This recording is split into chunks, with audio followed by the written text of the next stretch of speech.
dipanjatkan kepada Allah supaya kita bisa menjadi istri yang taat gitu ya. Karena memang istri itu harus menjadi qanitatun hafizatun gitu. Qanitat itu ya orang yang taat kepada suami, reward gitu ya. Reward yang paling big banget gitu ya. Selain dapat giveaway, dapat kado paketan dari JNE gitu ya. Masa nggak kebita sih? Karena godaan terberat bagi laki-laki adalah mata, pandangan. Makanya jaga pandangan.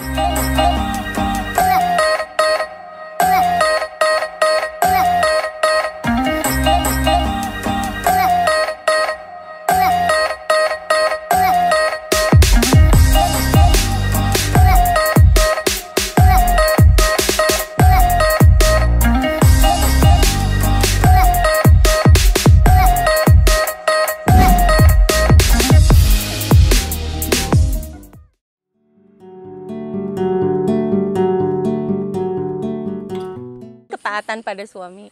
Sebenarnya di buku Marriage Undercover nggak tertulis sih, secara langsung Manda nggak bahas itu karena memang Manda lebih ke praktikal ya gitu, ngebahas di Marriage Undercover itu dari dapur ke kasur.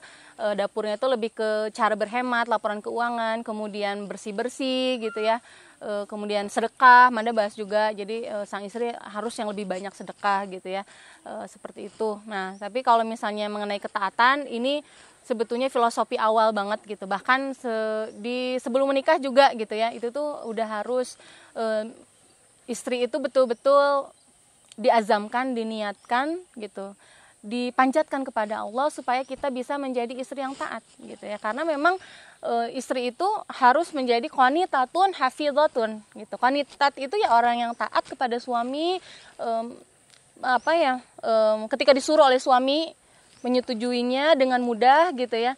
Kemudian taat perintahnya, menjaga hartanya gitu. Kemudian hafizah itu hafizadatun, menjaga hartanya, keluarga, rumah, anak-anak gitu. Itu semua harus ada dalam ya tugas sebagai seorang istri gitu. Nah, ini kembali tapi ya Amanda selalu ingat juga hadis-hadis yang membicarakan atau ayat-ayat Al-Qur'an yang membicarakan tentang wanita gitu ya. Memang wanita itu Masya Allah sangat mudah mau masuk pintu surga manapun gitu, ingatnya luar biasa kan. Coba itu pahala yang sebesar itu reward gitu ya, reward yang paling big banget gitu ya. Selain dapat giveaway, dapat kado paketan dari JNE gitu ya. Masa nggak kebita sih masuk ke pintu surga manapun gitu ya.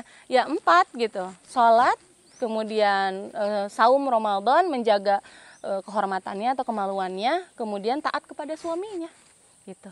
Hanya itu yang bisa membuka pintu surga. Kayak gampang ya gitu, tapi kan godaannya luar biasa. Sholat aja kan, maksudnya sholat di sini adalah mendirikan sholat, menjaga sholat, bukan hanya sekedar sholat, harus tepat waktu, kemudian khusyuk gitu yang terutama ya, betul-betul mendirikan sholat. Kemudian saum aja kita banyak gangguan ya, belum haid, belum nifas ya, belum kodo ya enggak gitu. Itu yang paling berat sebetulnya gitu. Kemudian menjaga kehormatannya ya. Nah, ini yang ahwat-ahwat selebgram, muslimah selebgram gitu ya, luar biasa ya. Dibalik apapun niat dan tujuannya, maksudnya kan kita sebagai seorang istri memang harus menjaga dari fitnah gitu, karena fitnah terbesar bagi laki-laki dan fitnah akhir zaman itu ada wanita. Ya Masya Allah ya, wanita itu luar biasa ya. Di satu sisi Allah muliakan dengan tugas-tugasnya, dengan pahala-pahalanya, tapi di satu sisi Allah tuh betul-betul memperingatkan gitu. Wanita itu sangat, bahkan ada yang bilang wanita itu kayak bisikan bisikan setan gitu. Jadi kayak Manda lupa lagi ya, ekor-ekor setan atau apalah pokoknya lupa gitu. Jadi sampai seperti itu gitu, karena memang hancurnya wanita itu bisa menghancurkan negara, agama gitu kan. Karena wanita itu tiangnya, kenapa 24 jam mengurus anak generasi ya enggak gitu. Yang paling dekat anak-anak itu dengan wanita. Kalau wanitanya hancur, bagaimana anak-anaknya ya kan, seperti itu. Makanya di satu sisi dinaikkan oleh Allah, tapi satu sisi diperingatkan, bahkan kelak wanita itu akan banyak di neraka gitu ya. Kalau dari hati ini, ya Allah, Mari juga dulu gitu, kenapa sih ya Allah kok wanita tuh kayak menderita banget sih gitu kan, udah ngejalanin tugas kayak gini terus banyak di neraka, udah gitu ya udah tuh gimana. Ya bukan kayak gitu maksudnya, justru luar biasanya gitu wanita tuh kenapa paling banyak di neraka. Sahabat bilang gitu ya, karena banyak wanita yang tidak mensyukuri pemberian suaminya. Sepele sih gitu. Kadang mana juga astagfirullah gitu. Ya jangan sampai mana juga termasuk kayak gitu. Kadang ada sih misalnya inginnya rumah seperti ini, udah dikasih rumah seperti ini gitu, masih ada yang kurang gitu. Kadang astagfirullah, nggak mau, jangan sampai termasuk orang yang nggak bersyukur dan pemberian suami. Apapun yang suami kasih terima, ridhoi gitu. Mau 200, 500, 1000, 100.000, doakan suami gitu. Terima kasih. Jadi harus banyak berterima kasih kepada suami. Caranya syukron, jazakillahu kasiron. Mana kadang suka WA sama kampung itu kalau yang mesti ngasih uang bulanan transfer gitu, panjang doanya gitu ya. Syukron, jazakillahu kasiron, semoga dilancarkan rezekinya, semoga dimudahkan jalannya, semoga dilindungi, dilapangkan dadanya gitu ya, dijauhkan dari gangguan, dihindarkan, difakihkan agamanya, jadi ulama, semuanya macam ada. Karena daripada kita ngutruk ya, nggak ada bahasa Sundanya apa, ngeluh gitu. Daripada kita ngeluh, mending yang keluar dari bibir wanita itu doa. Jadi doa itu nanti akan menciutkan negatif thinking kita. Misalnya, aduh cuma segini ya Allah. Nuhun ya Allah, nuhun gitu, ditampi mudah-mudahan ya bermanfaat gitu. Jadi mendingan doa terus gitu. Ke anak-anak juga sama, daripada aduh kamu mending nakal mending ya. Hati-hati. Wanita itu kekuatannya ada di mulutnya dan bahayanya ada di mulutnya juga gitu kan. Wanita, jadi kalau misalnya kita nangis, apa yang dipegang? Mulut. Ya, kalau laki-laki kalau nangis apanya? Matanya. Ya. Karena apa? Karena godaan terberat bagi laki-laki adalah mata, pandangan. Makanya jaga pandangan gitu. Kalau wanita jaga mulut.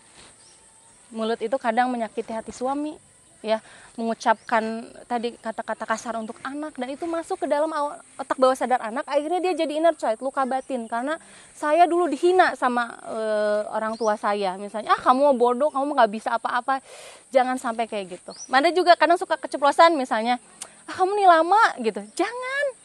Jadi ini diganti, cepet dong, cepet sayang, cepet gitu. Jadi harus jangan kata negatif, harus jangan misalnya apa gitu ya, ceroboh, ya jangan ceroboh, hati-hati ya gitu, harus lebih hati-hati gitu, karena kuncinya di mulut ya. Doakan suami, tadinya kunci taat tadi banyak bersyukur ya.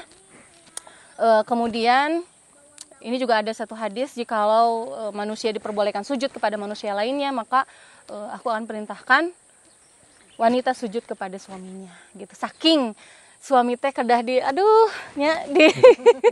mana juga masih belajar ya, jadi raja, jadi ingat nggak kalau ada dulu apa namanya selir-selir ya kalau ke raja melayani ya, itu laki-laki emang pengennya kayak gitu ya.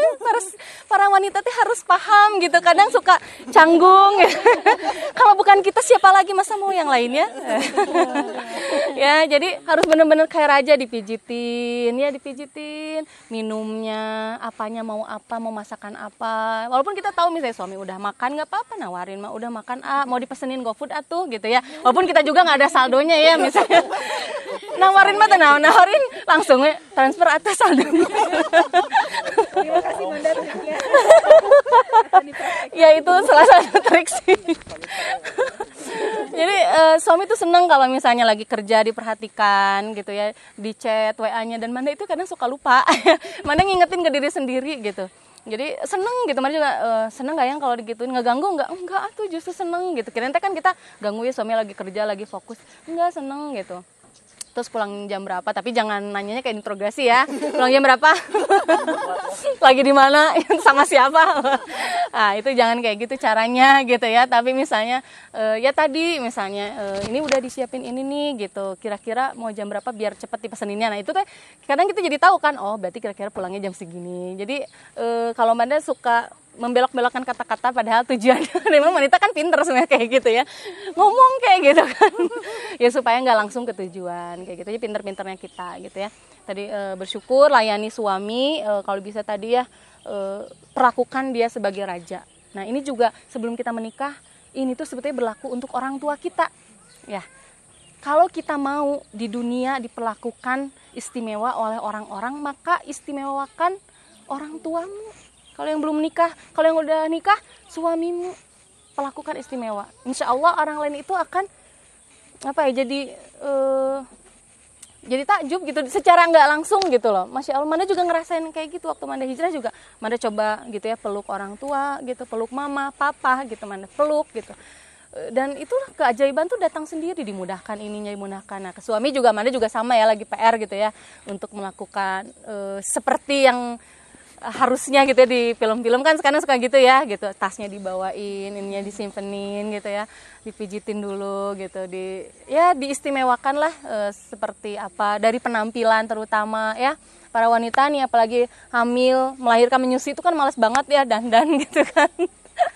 Nah, gitu ya, ini harus benar-benar dipaksain gitu, masa keluar aja dandan kok di hadapan suami enggak gitu ya. Jadi benar-benar kasih spesial lah ya, karena laki-laki tadi dari pandangan ingat gitu. Jadi kita benar-benar di depan suami itu harus seperti wanita lain yang dalam artian ya, maksudnya bukan yang sehari-hari kita gitu, beda aja harus bisa bermain peran gitu, kita sebagai apa. Jadi suami itu kan orangnya bosenan sebenarnya, ini kuncinya ya, bosenan, ingin variasi gitu, suka wangi-wangian. Nah, ini rahasia lelaki nih ya. Jadi harus sewangi mungkin, secantik mungkin ya, walaupun kita ngerasa aduh tubuh gue kayak gini nggak apa-apa gitu. Laki-laki tuh ingat, laki-laki ketika menerima, saya terima nikahnya itu tuh udah logis, saya tuh harus nerima istri saya kayak gimana.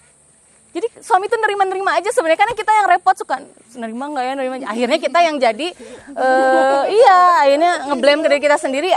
Aduh gue siapa yang nggak nerima, sebenarnya kita sendiri yang nggak nerima diri kita sendiri. Suami tuh sebenarnya nggak apa-apa kok sebenarnya, iya nggak apa-apa, nggak masalah gitu. Kayaknya ya udah gitu, kita yang harus pede. Kalau kita pede di depan suami pun jadinya tertarik gitu. Tapi kalau kitanya udah minder, udah tutup muka, akhirnya kita jadi nggak tersenyum. Nemana juga kadang suka susah ya senyum dia sama suami, pulang-pulang tuh udah itu air nggak ada, ini ini rusak, ini jangan dulu laporan, harus sambut dulu gitu, kayak gitu ya. Itu dari Manda. Pokoknya selamat buat para istri untuk bisa membahagiakan suami, mempersembahkan yang terbaik. Insya Allah bisa, biiznillah, la haula wala quwata illa billah ya. Itu saja. Terima kasih, mudah-mudahan bermanfaat.